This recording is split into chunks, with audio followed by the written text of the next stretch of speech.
मणि तो दे ही देता है, भगवान को मणि तो सुपुर्द कर देता है और साथ ही साथ कहता है कि प्रभु मेरी एक पुत्री है, उसे भी आप ग्रहण कर लो। वेतन के साथ साथ बोनस देंगे, एक पर एक फ्री गिफ्ट।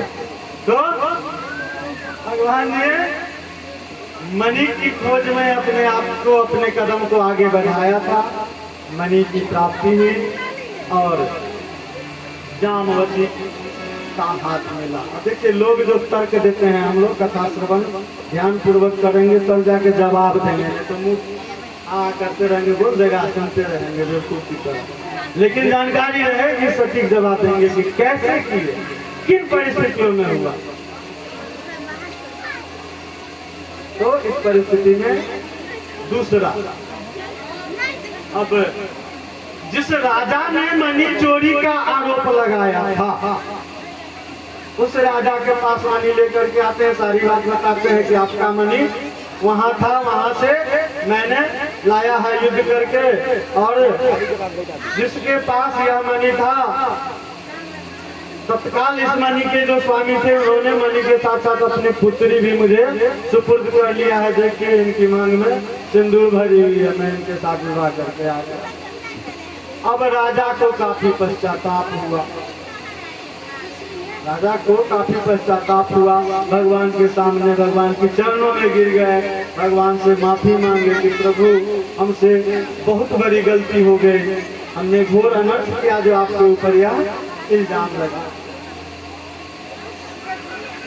भगवान मणि दिए, उन्होंने कहा कि अब मैं इस मणि को लेकर क्या करूंगा।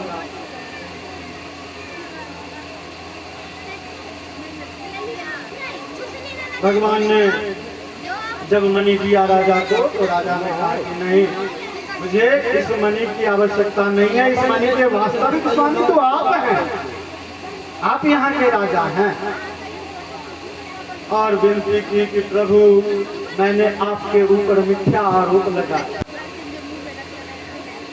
इतना बड़ा जघन्य अपराध कि आप मेरी इस पुत्री के साथ विवाह कौन करेगा। आपके पानुभूति अपनी बनाइए और मेरी इस पुत्री के साथ आप विवाह कर लीजिए, इसे भी अपने साथ ले जाइए, बल्कि एक नहीं दो मणि आप ले जाइए, क्योंकि उनकी पुत्री जो थी मणि के समान नहीं, अत्यंत चमकीली, सबसे चमकीली वस्तु है संसार की, तो मणि के समान ही चमकीली अर्थात दिव्य सुंदरी थी, और उनकी पुत्री का नाम था सत्यभामा। इस तरह से सत्यभामा के साथ क्यों विवाह हुआ, आरोप लगा। उस मणि की खोज में गए, जामवती से मणि मिल गई, मणि वापस दिए, जिसने आरोप लगा उन्होंने कहा कि प्रभु दोनों मणि आप ही ले जाए। इस तरह से सत्यभामा के साथ विवाह हुआ। और इसी परिस्थिति के अनुरूप चौथा विवाह कालिंदी के साथ, पांचवा विवाह मित्रविंदा के साथ, छठा विवाह सत्या के साथ, सातवां विवाह भद्रा, आठवां विवाह लक्ष्मणा के साथ हुआ। इस तरह से 8 रानियों का निवास स्थल वह द्वारिका महल हुआ। यहाँ तक तो बात ठीक ठाक लगती है। अब जो अतिशयोक्ति वाली बात आती है, जो सुनना पड़ता है, 1008 छलिया भगवान, रंगरसिया भगवान, तो उसका काट कैसे दीजिएगा, इस प्रसंग को सुन करके उसका काट भी देंगे और उनके तर्क को बेरागार कर देंगे, कहेंगे कि सुन लो। अब इन 8 के अलावे भगवान ने 16,100 कन्याओं को, 16,100 कन्याओं को भामासुर नाम का एक बहुत ही दुराचारी राक्षस, बहुत ही दुर्दांत राक्षस, उसको तो मार दिए, जो सरदार था उसको कर दिए, लेकिन एक जो छोट भैया था जो बच गया था वह बचा हुआ था, उसका भी तो अंत करना है। भगवान तो सभी देवताओं से सबको आश्वासन दे दिए थे कि जब तक समस्त अताताइयों का अंत नहीं करेंगे तब तक हम अपने धाम को नहीं आएंगे। तो उस दुष्ट, उस व्यभिचारी, उस दुराचारी अत्याचारी दुराचारी भामासुर के चंगुल में 16,100 कन्याएं थी।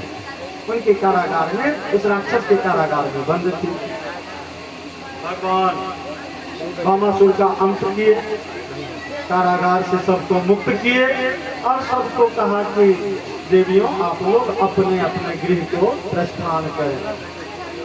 सभी हाथ जोड़कर भगवान के समक्ष नतमस्तक हो गई और बहुत ही दीनहीन भाव से उन्होंने विनती किया, प्रभु जो स्त्री, जो पुत्री, जो बेटी, जो युवती घर से बाहर इतने दिनों तक रही है, उसके साथ कौन अपने हाथ पीले करने को तैयार होगा? उसका हाथ कैसे पीला होगा? उससे कौन शादी करेगा? इस कथा से यह शिक्षा मिलती है कि बहू बेटियों का अपने घर से बाहर अन्यत्र रहने में प्रतिष्ठा बनती है या प्रतिष्ठा हनन होती है। सबके पास भगवान जी ने दिया है, स्वयं सोच लीजिएगा। जय जय श्री राम। तो इस प्रकार उन युवतियों ने भगवान से विनती की कि प्रभु हम लोगों के साथ अब कोई विवाह करने को तैयार नहीं होगा, क्योंकि हम लोग तो अपने घर से बाहर रहने निर्वसित हैं। हम लोगों के प्रतिष्ठा को लोग हीन दृष्टि से देखेंगे, इसलिए विनती है कि जब आप उस कारागार से मुक्त किए हैं, इस जीवन से मुक्त करने के लिए अपना ही हाथ दे दीजिए। भगवान ने सभी 16,100 कन्याओं को कहा कि चलिए, और वास्तव में ये 16,100 कन्याएं वही थी जो सीता स्वयंवर में विद्यमान थी। भगवान श्री राम के दिव्य रूप को देखकर मोहित हो रहे थे कि काश ऐसा ही दुल्हा मुझे भी मिलता। आज सबको भगवान ने उस दुल्हे के रूप में स्वीकार कर दिया।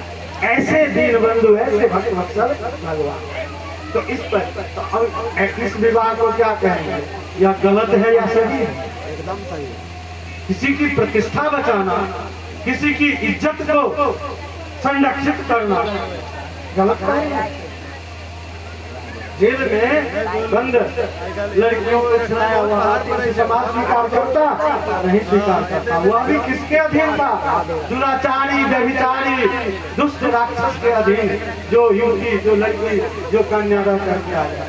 तो भगवान उन पतितों का उपकार किए हैं, ऐसे पतित पावन भगवान को। लेकिन जो विधर्मी है, तरह तरह की बातें बोल करके अपना अपनी क्षति पहुंचाते हैं, लेकिन लोगों को दिग्भ्रमित करने का प्रयास करते हैं। उस दिग्भ्रमण का शिकार नहीं होना है, तर्क देना। अब कहाँ कथा प्रसंग में ये थे कि अब ज्यादा में अब कम से कम एक की इच्छा रहती। 16,108 हुआ, एक भी होगा तो 16,108। लेकिन भगवान है, अब भगवान की संततियां कितनी है? इन 16,108 पत्नियों से भगवान को 10-10 संतान, ज्यादा है प्रत्येक से 10-10 की प्राप्ति। तो इस तरह से प्रत्येक से जो 10-10 संतानों की प्राप्ति हुई, घर पर मोबाइल पे कैलकुलेट कर लेना है। कुल 1,61,080 संतान भगवान जी का स्वयं हुआ, और उनकी जो संततियां बढ़ी उससे 56 करोड़ यदुवंशी हुए। आज हमारे प्रधान चिल्ला चिल्ला करके बोलते हैं 1,5 अरब। कृष्ण भगवान के खानदान में उस समय केवल कृष्ण भगवान के खानदान में 56 करोड़ थे, तो उसकी तुलना में तो कुछ नहीं। अभी तो अपने यहाँ की 56 अरब से अधिक रहनी चाहिए। तो केवल भगवान कृष्ण के खानदान में 56 करोड़ यदुवंशी हो गए। इधर बलराम जी का भी विवाह हुआ, रेखा के साथ हुआ, दोनों की गृहस्थी बता। अब आगे की कथा में पांडवों के द्वारा जब राजसूय यज्ञ का आयोजन होता है, क्योंकि पांडवों से विदा लेकर के भगवान, तो राजसूय यज्ञ का जो आयोजन होता है, उस यज्ञ में भगवान श्री कृष्ण को न्योता मिलता है, आमंत्रण मिलता है, भगवान वहाँ उपस्थित होते हैं। पांडवों के द्वारा यज्ञ हो रहा है, सभी राजाओं को बुलाया जाएगा। वहाँ पर एक और राजा जो भगवान का दुश्मन है, 17 बार जिसको भगवान खदेड़ दिए थे, 18वें बार छुप गए थे, वह शत्रु भी उस यज्ञ में आमंत्रित हुआ। जरासंध की उपस्थिति थी। जरासंध ने जैसे भगवान को देखा, अपनी दृष्टि अपने मन में सोचा, उसके मन में जो सोच उपज हुई, भगवान ने तुरंत कहा कि भीम तुम बहुत बलशाली हो, जरा अपने बल का प्रयोग करो, यहाँ प्रदर्शन करो भाई, दिखलाओ। भगवान ने भीम के द्वारा उसका वध करवा दिया, अपनी शक्ति कर दी, भीम से जरासंध का वध हो गया। और जरासंध के जेल में, उसके कारागृह में ढेर सारे राजाओं को बंदी बना लिया गया। सभी राजाओं को बाहर लाया गया। सभी ने मिलकर निर्णय लिया कि यज्ञ में पहली पूजा जो होगी, उस पहली पूजा को भगवान श्री कृष्ण के द्वारा करवाया जाए। और उस दौरान भगवान के ऊपर सभी ने पुष्पों की वर्षा की, फूल बरसाए, भगवान का स्वागत किया। अब जरासंध की मृत्यु हो गई। इधर इस सभा में क्योंकि सभी राजाओं को बुलाया गया था, शिशुपाल भी तो राजा था, शिशुपाल की भी उपस्थिति थी। शिशुपाल ने देखा कि अरे यही तो मेरी बहन को हरण करके ले गया था, इस दुष्ट को आज छोड़ना नहीं। उसने क्या किया, भगवान पर हमला किया। जैसे ही उसके द्वारा भगवान पर हमला किया जाता है, वहाँ भगवान सुदर्शन चक्र चला देते हैं और सुदर्शन चक्र चला करके उसे सदगति प्रदान की जाती है, उसकी मुक्ति होती है। बोले सुदर्शन चक्रधारी भगवान की जय। अब जो आगे की कथा है, मुख्य कथा है, एक ऐसे व्यक्ति की कथा है, एक ऐसे राजा की कथा है जो बहुत ही दानी थे। दान से बड़ा पुण्य दूसरा नहीं है, लेकिन दान देने के लिए कुछ निर्दिष्ट है, नियम है, जिसके तहत यदि दान देते हैं तब वह सार्थक होता है। जिसको आप दान दे रहे हैं वह दान लेने के पात्र है या नहीं, सबसे पहले यह देखना चाहिए कि आप किसे दान दे रहे हैं। दूसरी बात है कि भूल कर भी, अनजाने में भी दान की हुई वस्तु को दान नहीं करना चाहिए। अज्ञानता बस दान की हुई वस्तु, अज्ञानता बस दान को कोई नहीं किए थे। राजा निग की कथा है। राजा निग से अज्ञानता बस दान की हुई गाय जंगल में मिल गई थी और पुनः किसी दूसरे ब्राह्मण को दे दी गई, जिसका परिणाम क्या हुआ कि उनको छिपकली के रूप में जन्म लेना पड़ा। वही कथा है कि राजा मृग की कथा को भगवान कृष्ण की ही संपत्तियों के द्वारा प्रस्फुटित किया गया। परिस्थिति क्या बनी कि एक दिन द्वारका के समीप प्रद्युम्न, श्री शांब एवं 4 भानु के साथ साथ अन्य राजकुमार, कुल तो देख ही लिए हैं, कुल का नहीं 4 प्रमुख, इन 4 प्रमुख राजकुमारों के साथ साथ और अन्य राजकुमार अपने क्षेत्र में विहार करने को, शिकार करने को निकले। जब शिकार करने को निकले तो सभी राजकुमारों को प्यास लग गई। प्यास लग गई, पानी की खोज में इधर उधर घूमने लगे। जब जंगल की तरफ आगे बढ़े तो सभी ने देखा कि एक कुआं नजर आया। सभी कुआं के समीप जाते हैं, कुआं में झांकते हैं। प्यास लगी हुई तो पानी, कुआं है पानी होगा। कुआं में झांकते हैं तो बड़ा आश्चर्यजनक दृश्य दिखाई देता है। देखते हैं कि उस कुआं में पानी नहीं, बस कुआं सूखा है और झाड़ियां उगी हुई है। यहाँ तक तो ठीक था, लेकिन उस सूखी कुएं में झाड़ियों के बीच उन्होंने देखा कि एक विशाल जीव है, विशाल जीव है जो छिपकली की तरह का है, गिरगिट जकरा कहै छै अपने, गिरगिट छिपकली की भांति का जीव, विशाल जीव है। और वो बहुत विचित्र था, वैसे जीव को वनराज को मालूम नहीं। वापस आए कौतूहल में जिज्ञासा हुई, चलो पिताजी से पूछते हैं। तब राजमहल आए, राजमहल आकर के उस घटना को भगवान के समक्ष लोगों ने रखा। अब यह भगवान की ही लीला है। भगवान तुरंत चलो देखते हैं क्या है। भगवान को तो यहाँ उद्धार करना है। भगवान आए उस कुएं के समीप और जैसे ही उस कुएं की तरफ भगवान झांकते हैं और अपना हाथ फैलाते हैं, स्पर्श मात्र से उस छिपकली का स्वरूप एक दिव्य पुरुष के रूप में, वह एक दिव्य पुरुष के रूप में वहां भगवान को सुन के आते हैं। अब भगवान उस दिव्य पुरुष से पूछते हैं, आप कौन हैं, आपकी यह गति क्यों हुई।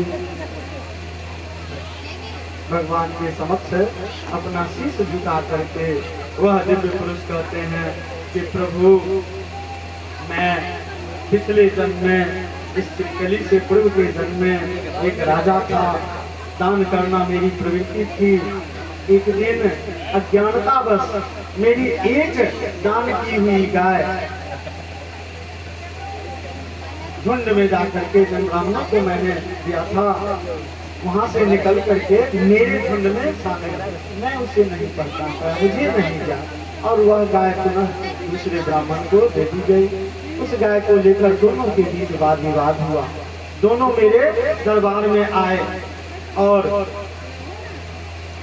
उस गलती के कारण मैंने दंड भी, मैंने अपने आप को दंड के रूप में राशि भी प्रदान किया, लेकिन उसी गलती के कारण मुझे छिपकली का रूप धारण करना। चूंकि मैं अपनी गलती को स्वीकार किया, मुझे भगवान पर भरोसा था कि भगवान मेरी इस गलती को क्षमा करेंगे। मैं इस छिपकली जीवन में भी हमेशा भगवान के नाम को जपते रहता था, और यही इसी नाम जपने का यह प्रभाव हुआ है कि आज आपने मेरा उद्धार किया है। आप इनसे पूछ रहे हैं कि तुम कौन हो और तुम्हारी यह गति कैसे हुई है, और वह भगवान के चरणों में शीश नवा दिया। इस कथा से हमें यह शिक्षा मिलती है कि यदि आप सच्चे हृदय से, सच्ची भावना से भगवान को ध्यान करेंगे तो भगवान किसी न किसी रूप में आकर के आपको दिखाई नहीं देंगे, लेकिन आपका कल्याण जरूर करेंगे। इस संदर्भ से संदर्भित एक गीत, जिस तरह लोग माँ की लोरियां कहते हैं, तो जब हम लोग के जितने हमको प्रायः की माओं के द्वारा यह सुना गया होगा। हम लोग छोटे थे, बच्चा थे, और सुबह में उस समय तो यह कथाकंद नहीं थी, डिबिया से, लेकिन माता जी के द्वारा सुबह में सुनते थे कि इस भजन को गाते हैं, उसका मैं प्रदर्शन करूँगा, आप लोग श्रवण करेंगे। बहुत मुश्किल से, बहुत प्रयास करके, खोजबीन करके किसी तरह 3 पद का मोबाइल वगैरह में नहीं मिलता, नकल करेंगे तो क्या है, यदि से